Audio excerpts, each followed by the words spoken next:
So today we will start with new chapter, that is chapter 8, cell. Okay, so you people please open your books, chapter number 8, page number 90. आप लोग अपनी books खोल लीजिए. Chapter number 8, cell structure and function, and page number 90. Please open your books. Class, open your books. तो very interesting chapter. I think we shall start reading. आप लोगों ने अपनी बुक्स खोल ली होंगी. Okay.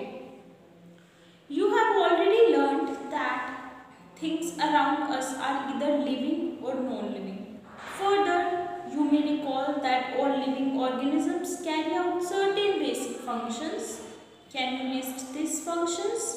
Different set of organs perform the various functions you have listed. In this chapter, you shall learn about the basic structure unit of an organ, which is the cell. Cell may be compared to bricks. Bricks are assembled to make a building. Similarly, cells are assembled to make the body of every organism. तो class cell क्या होता है? जो basic unit होती है उसको बोला जाता है सेल. जो किसी भी चीज़ की बेसिक यूनिट होती है, तो क्या है? सेल है स्ट्रक्चरल और फंक्शनल यूनिट लिविंग ऑर्गेनिजम्स का. ठीक है. Cell is the structural and functional unit of living organisms. यहाँ पर आपको एक एग्जाम्पल देखकर बता रखा है कि सपोज ये रूम है. ये रूम कैसे बना हुआ है? ये रूम ब्रिक से बना हुआ है. ठीक है. इसी तरह से सेल है. सेल से हमारी बॉडी बनी हुई है. Is it clear? ये रूम जिस तरह से ब्रिक से बना हुआ है, अगर ब्रिक्स नहीं होंगी, ब्रिक्स यानी ईंटें, ब्रिक्स नहीं होंगी तो रूम नहीं खड़ा हो पाएगा. इसी तरह से हमारी बॉडी है, जो हमारी बॉडी की बेसिक यूनिट है, दैट इज सेल. क्लियर है? Okay. Different sets of organs perform the various functions you have listed. In this chapter, you shall learn about the basic structural unit of an organ, which is the cell. Cell may be compared to bricks. Is it clear? उसके बाद आता है discovery of cell. Discovery of cell.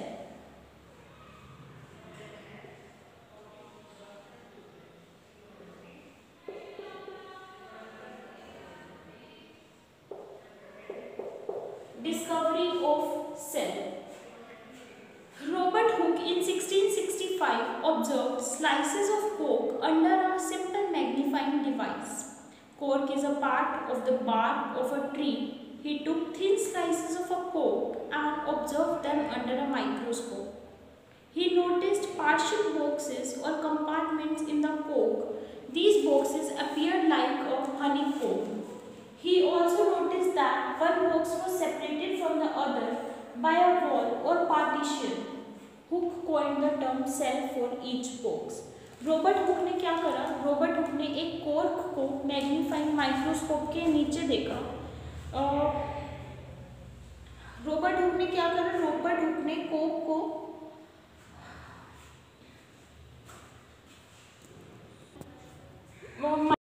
के नीचे देखा. Cork क्या है? Cork है part of the bark of tree. तो उसने क्या देखा कि जो वो कॉर्क को जब माइक्रोस्कोप के नीचे देखा, वो छोटे छोटे कंपार्टमेंट्स में बटा हुआ है. ठीक है. इस तरह से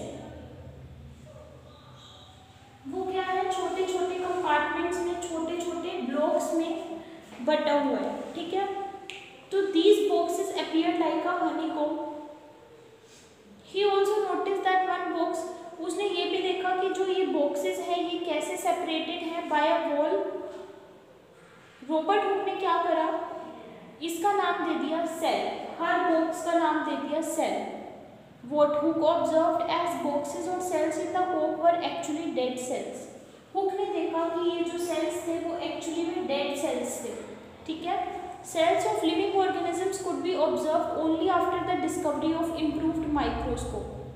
और जो living organisms के सेल है वो माइक्रोस्कोप का improved वर्जन में देखे जा सकते हैं.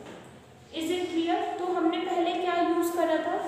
He took thin slices of cork and observed them under a microscope. उसने माइक्रोस्कोप के नीचे देखे थे. ठीक है. तो उसने ये देखा कि ये सब क्या थे, डेड सेल्स थे। तो लिविंग ऑर्गेनिजम्स के सेल कब देखे गए? After the discovery of improved microscope. जैसे जैसे माइक्रोस्कोप में एडवांसमेंट हुई तो उसके बाद लिविंग ऑर्गेनिजम्स के सेल देखे गए। Very little was known about the cell for the next 150 years after Robert Hooke's observation. ये जो रॉबर्ट हुक ने ऑब्जर्व करा था कि जो सेल है सेल वॉल से डिवाइडेड है और छोटे छोटे कंपार्टमेंट्स में देखे गए हैं, तो 150 सालों तक इतनी ज़्यादा नॉलेज नहीं हुई सेल के बारे में। Today we know a lot about cell structure and its functions because of improved microscope having high magnification. तो अब आजकल हमें सेल के बारे में हमारे पास काफ़ी ज़्यादा नॉलेज है। सेल के बारे में इतनी नॉलेज क्यों है? क्योंकि जो माइक्रोस्कोप्स है आजकल इम्प्रूव्ड वर्जन्स है, पहले नॉर्मल माइक्रोस्कोप था, ठीक है। आजकल हमारे पास क्या है, माइक्रोस्कोप के इम्प्रूव्ड वर्जन्स है। तो एक बार दोबारा रीड करते हैं इस पैराग्राफ को। Robert Hooke in 1665 observed slices of cork under a simple magnifying device. तो रॉबर्ट हुक ने क्या करा, 1665 में कॉर्क के स्लाइसेस को देखा सिंपल मैग्नीफाइंग डिवाइस के नीचे। Cork is a part of the bark of a tree. Cork क्या है? कॉर्क ट्री की बार्क का एक हिस्सा है। Is it clear? He took thin slices of the cork and observed them under a microscope. उसने क्या करा, पतली पतली स्लाइसेस ली कॉर्क की, उसको माइक्रोस्कोप के नीचे देखा। He noticed partitioned boxes और compartments। उसने देखा कि इस तरह से बॉक्सेस बने हुए हैं, ठीक है, और compartments in the cork slice. These boxes appeared like a honeycomb. ये कैसे दिखते थे? एक honeycomb की तरह दिखते थे। He also noticed that one box separated from the other by a wall or partition. उसने देखा कि ये जो ब्लॉक्स है एक दूसरे से किस तरह से अलग है, वॉल या फिर पार्टीशन के थ्रू अलग है। ये जो ब्लॉक्स है एक दूसरे से। Hook coined the term cell for each box. Hook ने क्या करा, इन सारे बॉक्सेस का नाम क्या रखा, cell. What Hook observed as boxes or cells in the cork were actually dead cells। और ये सभी क्या थे? ये सभी dead cells थे। Cells of living organisms could be observed only after the discovery of improved microscope। और living organisms के सेल कब देखे जा सकते थे? जब माइक्रोस्कोप में इम्प्रूवमेंट हो। Very little was known about the cell for the next 150 years। और 150 सालों तक रॉबर्ट हुक की इस ऑब्जर्वेशन के 150 सालों बाद तक बहुत कम ही नॉलेज थी सेल के बारे में। Robert Hooke's observation, today we know a lot about cell structure and its function because of the improved microscope having high cell magnification, having high magnification. उसके बाद आता है the cell. Both bricks in a building and cells in the living organisms are basic structural unit. जो किसी भी living organism की basic structure unit है वो है सेल। जैसे मैंने आपको बताया कि किसी बिल्डिंग में जो ब्रिक्स लगी हुई है, ब्रिक्स आधार जिसको हम बोलते हैं बेसिक स्ट्रक्चर यूनिट यानी आधार। अगर ब्रिक्स नहीं होंगी तो क्या ये वॉल खड़ी रह पाएगी? नहीं। तो इसी तरह से जो हमारी बॉडी का, हमारे किसी लिविंग ऑर्गेनिज्म का जो बेसिक स्ट्रक्चर यूनिट है वो है सेल। जो किसी बॉडी का आधार है वो है cell. The buildings, though built of similar bricks, have different designs, shapes and sizes. Similarly, in the living world, organisms differ from one another, but all are made up of cells. अब ये देखिए कि कोई तो house, अगर suppose हम किसी normal house की बात कर रहे हैं, कोई हाउस इस शेप में बना हुआ होगा, किसी का रूम स्क्वायर शेप में होगा, ठीक है, किसी के रूम की इस तरह से शेप दे रखी होगी, डोम लाइक स्ट्रक्चर। तो सब में ब्रिक्स लगी हुई है ना, तो शेप अलग है तो क्या हो गया? तो इसी तरह से इन द सेम वे हर लिविंग ऑर्गेनिज्म का बेस क्या है? That is cell. और ऑर्गेनिजम्स एक दूसरे से different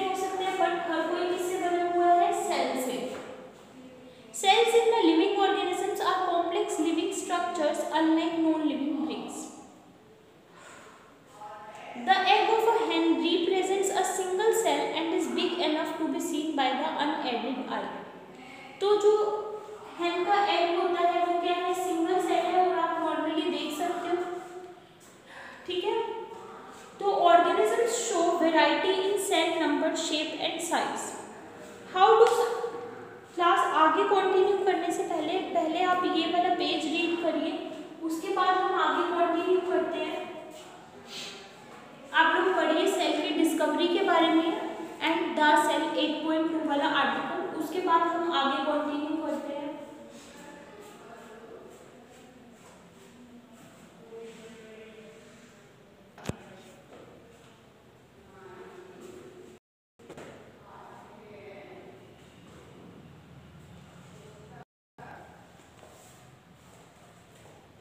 Next is organisms show variety in cell number, shape and size. How do scientists observe and study the living cells? They use microscope which magnify objects. Stains are used to color parts of the cells to study the detailed structure.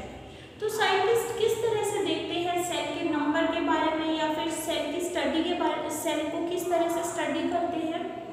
वो क्या करते हैं, microscopes use करते हैं, विच magnify objects, जो कि objects को और ज़्यादा जूम कर कर क्लियरली दिखाता है।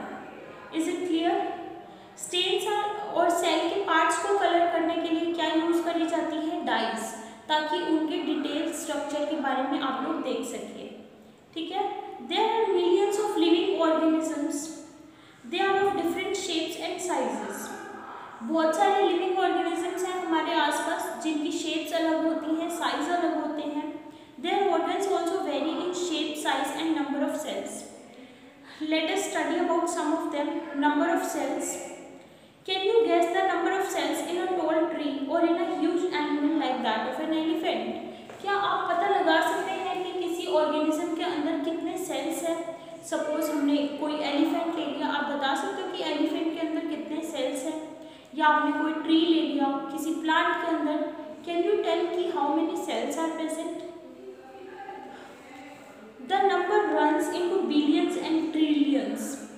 तो बिलियंस और ट्रिलियंस की क्या आप काउंटिंग कर सकते हो? इतने ज़्यादा नंबर्स में सेल्स होते हैं। Human body has trillions of cells which very in shapes and sizes. Human body में इतने ज़्यादा सेल्स होते हैं जिसकी हर किसी की शेप अलग है, साइज अलग है।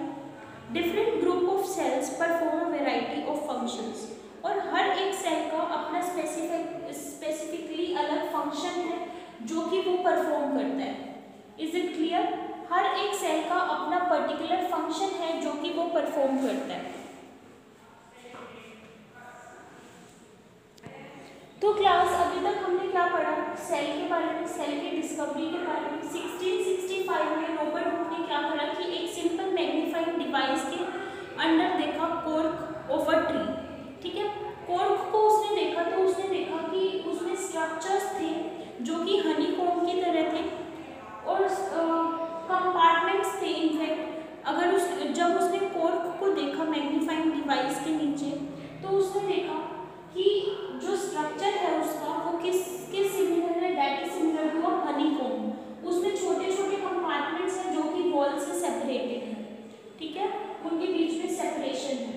तो रॉबर्ट हुक ने ये देखा कि ये जो सेल्स थे that was similar to honeycomb, छोटे छोटे कंपार्टमेंट्स हैं, but that was of dead cells. और लिविंग ऑर्गेनिज्म का सेल तब देखा गया जब माइक्रोस्कोप में एडवांसमेंट हुई।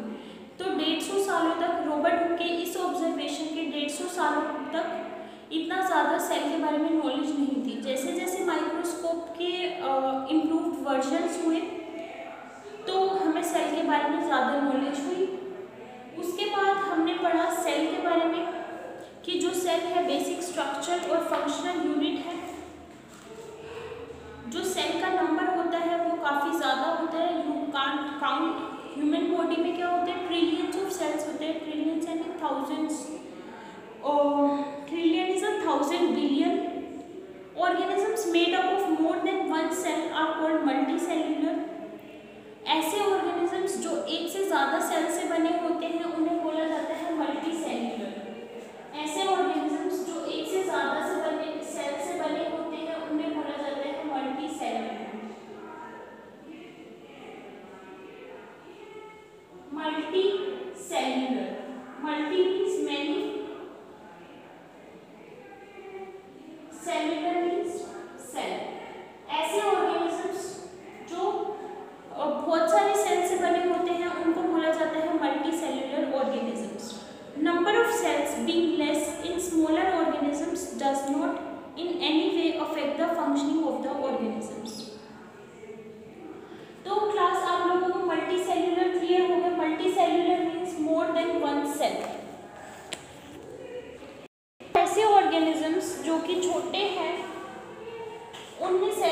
क्वांटिटी कम होगी तो उससे उनकी फंक्शनिंग पे या उसकी वर्किंग पे कोई भी इफेक्ट नहीं पड़ेगा। Is it clear? You will be surprised to know that an organism with billions of cells begins life as a single cell, which is the fertilized egg. तो जो ऐसा ऑर्गेनिज्म जिसके अंदर बिलियंस ऑफ सेल्स है वो भी अपनी life कैसे स्टार्ट करता है? As a single cell. Is it clear? सबसे पहले सिंगल सेल होता है। आप कुछ भी देख सकते हो, जैसे चिकन्स होते हैं, पहले क्या होता है? एग होता है, तो that starts its life as a single cell only, that is fertilised egg. उसके बाद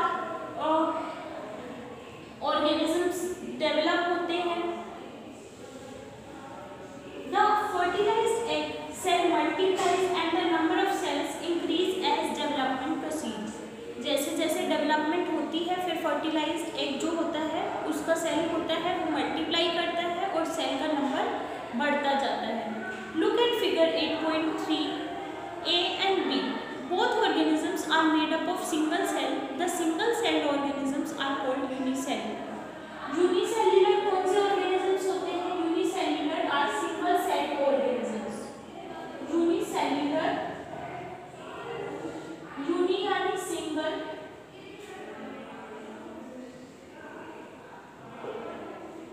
सिंगल सेल ऑर्गेनिजम्स होते हैं। आपको दो एग्जांपल्स दे रखे हैं, that is of amoeba and paramecium. तो both organisms are made up of single cells. Single celled organisms are called unicellular. Uni means one and cellular that is cell. Is it clear? A single celled organism performs all the necessary functions that multicellular organisms perform. जो single cell organism होता है वो वही same functions perform करता है जो कि multicellular organism perform करता है।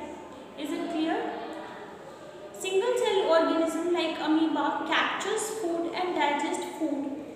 सिंगल सेल ऑर्गेनिज्म आपको दो एग्जांपल्स दे रखे हैं, that is of amoeba and पेरिमीशियम।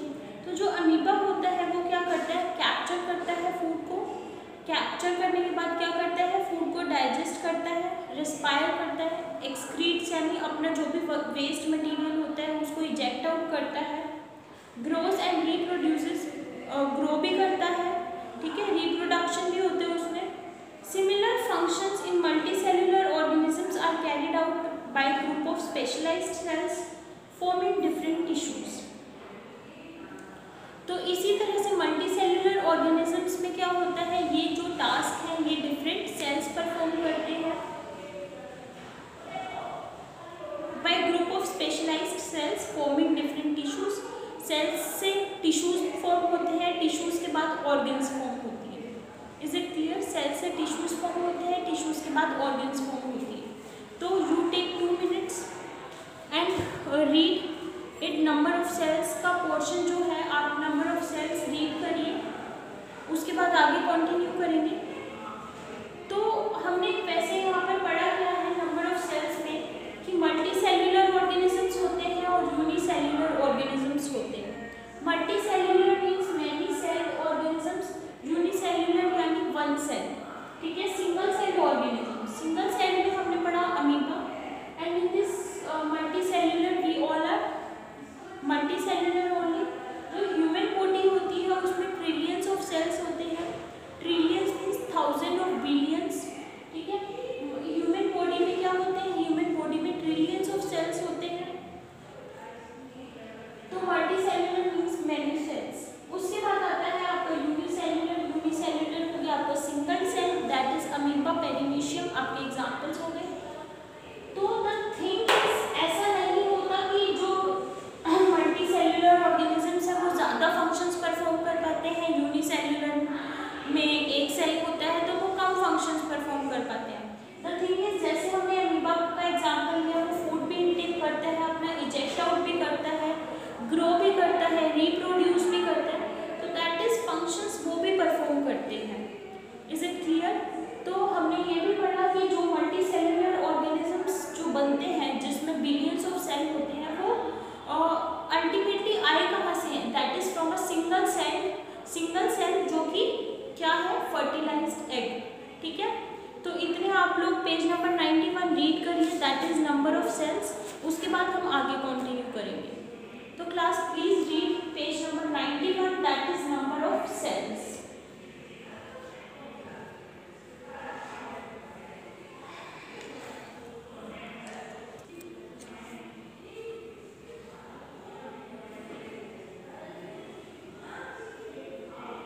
Number of cells के बारे में रीड करिए।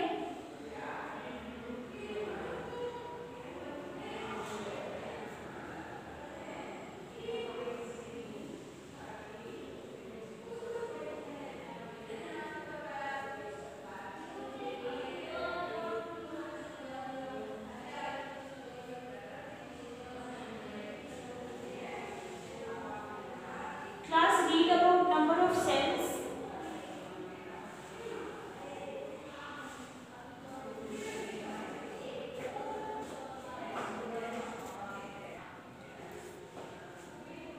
तो क्लास खोलिए आप लोग।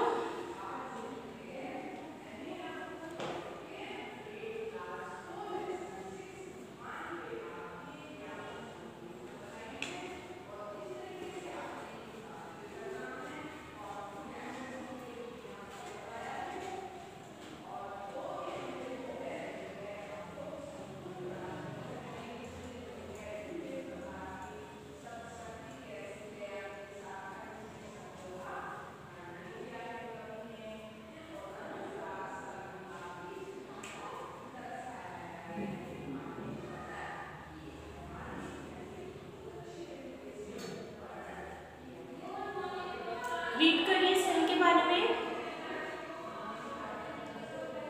तो आई होप आप लोगों ने कर लिया होगा। तो हम एक बार दोबारा इसको रिवाइज करते हैं। अगर इसकी डिस्कवरी के बारे में बोला जाए तो सबसे पहले रॉबर्ट हुक ने क्या करा? सबसे पहले रॉबर्ट हुक ने एक कॉर्क को ऑब्जर्व करा अंडर अ मैग्नीफाइंग डिवाइस। तो उसने देखा कि जो कॉर्क था, जब उसको उसने मैग्नीफाइंग डिवाइस के अंदर ऑब्जर्व करा तो that looks similar to honeycomb, और वी कैन से उसमें कंपार्टमेंट्स थे। हनीकॉम्ब उसमें कंपार्टमेंट्स थे दैट वर सेपरेटेड बाय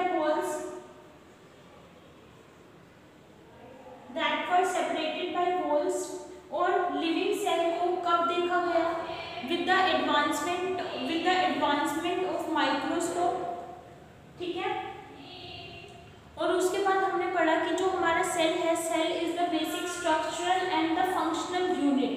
ठीक है, अगर हम सेल को ब्रिक्स से कंपेयर करें तो जैसे किसी बिल्डिंग को बनाने के लिए ब्रिक्स की रिक्वायरमेंट होती है, सबसे जो फर्स्ट यूनिट होती है वो ब्रिक ही होती है बिल्डिंग को बनाने में।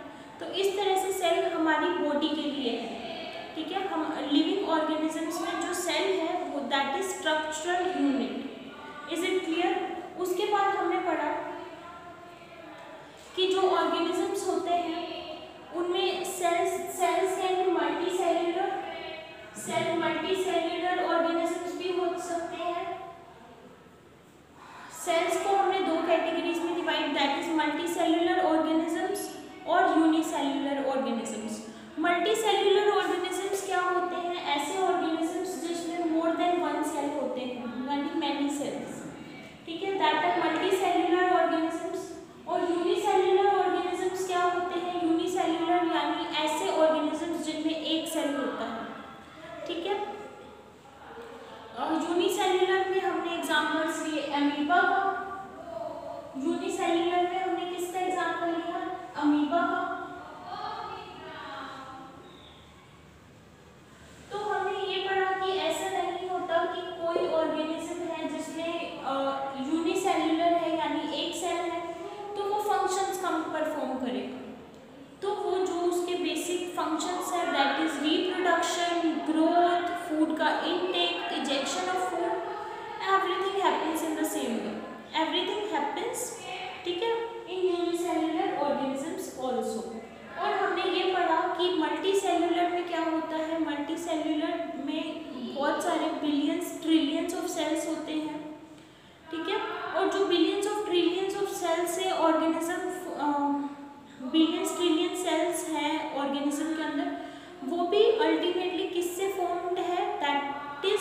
अ सिंगल सेल, क्योंकि वो पहले क्या था, एक फर्टिलाइज्ड एग। उसके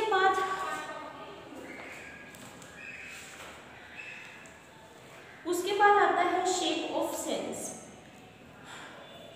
how do you define the shape of amoeba in the figure? तो आप लोग यहाँ पर देख रहे होंगे अमीबा की शेप। अमीबा की शेप कैसी है? इरेगुलर सी शेप है, कोई शेप नहीं है ना। अगर मैं आपको कहूँ कि इसकी शेप को डिफाइन करिए, तो इसकी क्या शेप है? इरेगुलर शेप है। You may say that the shape appears irregular. In fact, amoeba has no definite shape unlike other organisms.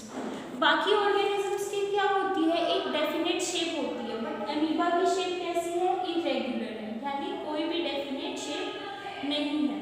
तो क्लास amoeba की shape कैसी है? amoeba की shape है irregular, that is कोई भी definite shape नहीं है।